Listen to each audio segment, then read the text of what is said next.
சிசா, என் பேர் மாலதி. எனக்கு ஒரே ஒரு மகள்தான். அவ பேர் கௌரி. கௌரிக்கு 26 வயசுல திருமணம் செய்து வைத்தேன். அவள் ஒரே பொண்ணுன்னு காரணத்தால எங்க வீட்ல எல்லாரும் அவள ரொம்ப செல்லமா வளர்த்தோம். அதனால அவளுக்கு வீட்டு வேலைகள்ல ரொம்ப சோம்பல். ஆனா கல்யாணத்துக்கு அப்புறம் அவளால மனுஷனை கவனிச்சுக்க முடியும்னு நினைச்சேன். கௌரிக்கு கல்யாணம் பண்ணி வச்சது பிரபு. பிரபுவுக்கு அப்பா அம்மா இல்லை. அவன் ஒரு நல்ல கம்பெனியில வேலை பார்த்தான். சொந்த வீடும் இருந்தது. எங்க மகளுக்கு இது மாதிரி ஒரு பையன்தான் சரியா இருப்பான்னு நினைச்சு சீக்கிரமே கல்யாணத்தை முடிச்சேன். ஆனா கல்யாணமான சில மாசத்திலேயே பிரபுவிடமிருந்து புகார் வர ஆரம்பிச்சது. முதல்ல அவன் கௌரியின் சோம்பலை பொறுமையா சகிச்சுக்கிட்டான். ஆனா நாள் செல்ல செல்ல அவனால தாங்க முடியல. ஒரு நாள் நானே போய் கௌரிய விசாரிக்கலாம்னு முடிவு பண்ணேன். அவ வீட்டுல 2 நாள் தங்குனேன். அங்க அவகிட்ட இருந்து, அம்மா, எனக்கு ரொம்ப களைப்பா இருக்கு. நீங்க இன்னும் கொஞ்ச நாள் இருங்க. இப்படி ஒரு கேள்வி வந்தது. நான் கிளம்ப பார்த்தேன். ஆனா உள்ளூர எனக்கும் ஒரு பயம். உ, ஏன்னா என் மருமகன் பிரபு இவ சோம்பேறின்னு தள்ளி போயிடுவானோ? அவனுக்கு எவ்வளவு அமைதியான கோபம்னு எனக்கு தெரியும். ஒரு நாள் அவன் வெடிச்சா விடுவான். அதான் அங்கேயே இன்னும் கொஞ்ச நாள் தங்க முடிவு பண்ணேன். அயலா முந்தைய பகுதி சுருக்கம். தன் மகளை கவனிக்கச் சென்ற தாய் மருமகனின் பொறுமையும் தன் மகளின் சோம்பலையும் புரிந்து கொண்டு மேலும் சில நாட்கள் தங்க முடிவெடுக்கிறார். மறுநாள் மாலை பிரபு ஆபீஸ்ல இருந்து வீட்டுக்கு வந்தான். என்னை பார்த்து ஆச்சரியப்பட்டான். அத்த, நீங்க இன்னும் போகலையா? அப்படி கேட்டான். நான் சிரிச்சிட்டேன். இங்க இருந்தா உங்களுக்கு சந்தோஷம்தானே? அப்படி கேட்டேன். நிச்சயமா. இங்க இருந்தா எனக்கு ரொம்ப லாபம். ஏன்னா கடந்த 2 நாளா கௌரி விட நீங்க சமைக்கிற சாப்பிட்டுதான் நான் ரசிச்சிட்டு இருக்கேன். கல்யாணமான பிறகு இப்பதான் வயிறு நிறைய சாப்பிடுறேன். இப்படிச் சொன்னான். இதைக் கேட்டதும் கௌரி எவ்வளவு மோசமா பிரபுவை கவனிக்கிறாள்னு புரிஞ்சது. நான் இன்னும் கொஞ்ச நாள் இருந்து கௌரிக்கு வீட்டு வேலைகளை கத்துக் கொடுக்கிறேன் அப்படின்னேன். பிரபு சந்தோஷமா? நீங்க நிரந்தரமா இங்கேயே இருந்தாலும் எனக்கு பிரச்சனை இல்லை அப்படின்னான். நான் ஏற்கனவே வேலையை ராஜினாமா பண்ணியிருந்தேன். எனக்கு ஓய்வூதியமும் வந்துகிட்டு இருந்தது. சொந்த வீடும் இருந்தது. அதான் கஷ்டமில்லாம இருந்தேன். ஆனா 2 நாளா நான் பிரபுவை ஹால்ல படுக்கிறத பாத்துக்கிட்டு இருந்தேன். கௌரிக்கும் அவனுக்கும் ஏதோ ஆறாத பிணக்கு இருப்பது மாதிரி இருந்தது. 3வது நாள் என்னால பொறுக்க முடியல. இரவு அவனை கேட்டுடலாம்னு போனேன். இந்த நேரத்துல ஹால்ல படுக்கிறதுக்கு காரணம் என்ன? அப்படி கேட்டேன். தாயி முந்தைய பகுதி சுருக்கம். மாமியார் மருமகனின் வீட்டில் தொடர்ந்து தங்குகிறார். ஆனால் அவன் ஹாலில் படுப்பதைக் கண்டு காரணம் கேட்க முடிவெடுக்கிறார். பிரபு ஒன்னும் பேசல. நேரா என் கையை பிடிச்சு தன்னோட அறைக்கு இழுத்துட்டு போனான். அத்த, உங்க பொண்ணு எப்படி தூங்குதுன்னு பாருங்க. அப்படிச் சொல்லி கதவை திறந்தான். கௌரி ஆழ்ந்த உறக்கத்தில இருந்தா. பிரபு ரொம்ப வருத்தமா பேசுறான். கல்யாணமாகி 4 மாசம்தான். ஆனா இந்த 4 மாசமும் 4 வருஷம் மாதிரி போச்சு. அவளுக்கு கணவனுக்கு நேரம் கொடுக்கணுங்கிறதே தெரியாது. இதுதான் அவளுக்கு முதல் திருமணமா? இல்லைன்னா அவ என் மேல ஏன் இவ்வளவு அலட்சியமா இருக்கா? எனக்கு புரியல.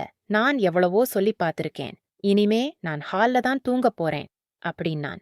இதைக் கேட்டு எனக்கு அதிர்ச்சியா இருந்தது. நீ கவலைப்படாதீங்க, நான் கௌரிக்கு புரிய வைக்கிறேன் அப்படிச் சொல்லிட்டு அன்றிரவு முழுக்க தூக்கமே வரல. பொழுது விடிஞ்சதும் பிரபு ஆபீஸ்க்கு போனுட்டான். அப்போ கௌரிய நான் பேச அழைச்சேன். கௌரி, நீ ரொம்ப ஆழமா தூங்குற. உன் தூக்கத்துல உன் மனுஷனுக்கு என்னமோ டென்ஷனா போச்சு. நீ கொஞ்சம் மாத்திக்கோ அப்படின்னேன்.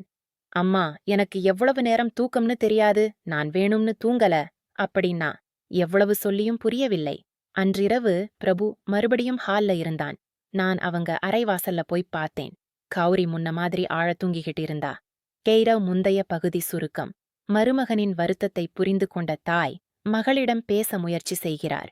ஆனால் மகளின் ஆழ்ந்த உறக்கமும் மருமகன் மீண்டும் ஹாலில் படுப்பதும் அவரை கலங்க வைக்கிறது. நான் அங்கிருந்து நகர்றதுக்குள்ள என் சேலையோட முந்தானை எங்கோ சிக்கி இழுத்தது.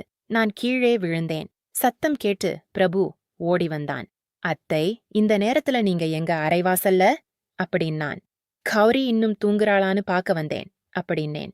பிரபு, அவளுக்கு இனி எதுவுமே தேவையில்லை. நான் அவளை கைவிட்டுட்டேன். நீங்க அவளுக்கு மன அழுத்தம் கொடுக்காதீங்க அப்படிச் சொல்லிட்டு என்னை தூக்கி என் அறைக்கு அழைச்சுக்கிட்டு போனான். எங்க அறைக்கு போனதும் அவன் என் கால்களை பிடிச்சு தடவ ஆரம்பிச்சான். நான் திடுக்கிட்டு உட்கார்ந்துட்டேன். வேணாம் பிரபு, நான் உங்க மாமியார் அப்படிச் சொன்னேன். அத்தை, நீங்க உங்க மகளை விட அழகா இருக்கீங்க, இளமையா இருக்கீங்க அப்படிச் சொல்லி என் முழங்கால் வரை தடவினான். எனக்கு என்ன பண்றதுன்னே தெரியல. அதே நேரம் எனக்குள் ஒரு வெட்கமும் பயமும், ஆனால் ஒருவித நாணமும் கலந்து இருந்தது. அந்த நேரத்தில் நான் அதை உணரவில்லை. 2 நாள் கழித்து இரவு பாத்திரம் ஓசை கேட்டு வெளியே பார்த்தேன். பிரபு தனியா சாப்பிட்டுட்டு இருந்தான். நீங்களும் சாப்பிடுங்க அப்படிச் சொல்லி என்னை உட்கார வச்சான். அவன் ஒரு கால் என் மேல வச்சு என்னையே பார்த்தபடி சாப்பிட்டான். நான் ஒன்னும் சொல்ல முடியல. அறையில முந்தைய பகுதி சுருக்கம். ரகசியத்தை கண்டுபிடிக்க முயன்ற தாய் தற்செயலாக விழுந்துவிட, மருமகன் அவரை தூக்கிச் செல்லும்போது எல்லையை மீறும் விதமாக நெருங்கத் தொடங்குகிறார். ஒரு நாள் பிரபு என்னை கூப்பிட்டு ஒரு நைடியைக் கொடுத்தான். இதை போட்டுக்கிட்டு வாங்க அப்படின்னான். நான் அதிர்ச்சியில் உறைந்தேன். இது என்ன பைத்தியக்காரத்தனம்? நான் உங்க மாமியாரு அப்படிச் சொன்னேன். கௌரி தூங்கிட்டா, அவளுக்கு இது பிடிக்கல. நீங்களாவது போட்டுக் காட்டுங்க அப்படின்னான். நான் அந்த நைடியை எடுத்துக்கிட்டு மறுநாள் கௌரியிடம் கொடுத்தேன். நான் இனி இங்க இருக்க முடியாது. உன்னால பிரபு என்னை இப்படி மரியாதை கெடும்படி பேசிட்டான். இத பாரு அப்படி நைடியை காட்டினேன். கௌரி அழுதுட்டா. எனக்கு தெரியாது அம்மா, எனக்கு ஏன் இவ்வளவு தூக்கம் வருதுன்னு அப்படின்னா. அந்த இரவு நான் கௌரியை என் அறைக்கு அனுப்பிட்டு அவ இடத்துல நைடி போட்டுக்கிட்டு அவ தூங்குற இடத்துல படுத்தேன். நடு இரவு பிரபு வந்தான். அவன் என் காலை தடவினான். அப்போ ஒரு பெண் உள்ள வந்தா. கௌரி கலக்கலையா அப்படி கேட்டா. பிரபு சொன்னான், நான் அவ தண்ணியில தூக்க மாத்திர போட்டுட்டேன். இவ எழுந்திருக்க மாட்டா. ஆனா மாமியார் இப்ப இங்கதான் இருக்காங்க. ஒருவேளை அவ கூடவே இப்படி நடந்துக்கிட்டால் வெட்கப்பட்டு போயிடுவான்னு விட்டுட்டேன் அப்படின்னான். நான் போர்வையை விலக்கி எழுந்து நின்னேன். நீ ஒரு பயங்கர மனுஷன் அப்படி கத்துனேன். அப்புறம் உடனே போலீஸ்க்கு போன் பண்ணி பிரபுவை பிடித்துக் கொடுத்தேன். கௌரியை அங்கிருந்து அழைச்சிட்டு வந்துட்டேன்.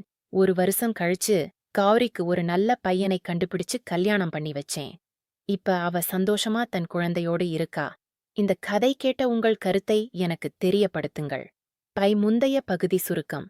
பிரபுவின் சூழ்ச்சியை மாமியார் கண்டுபிடித்து அவனை காவலில் ஒப்படைத்து தன் மகளை அந்த துரோக உறவிலிருந்து மீட்கிறார். மகள் இப்ப மகிழ்ச்சியான வாழ்க்கை வாழ்கிறாள்.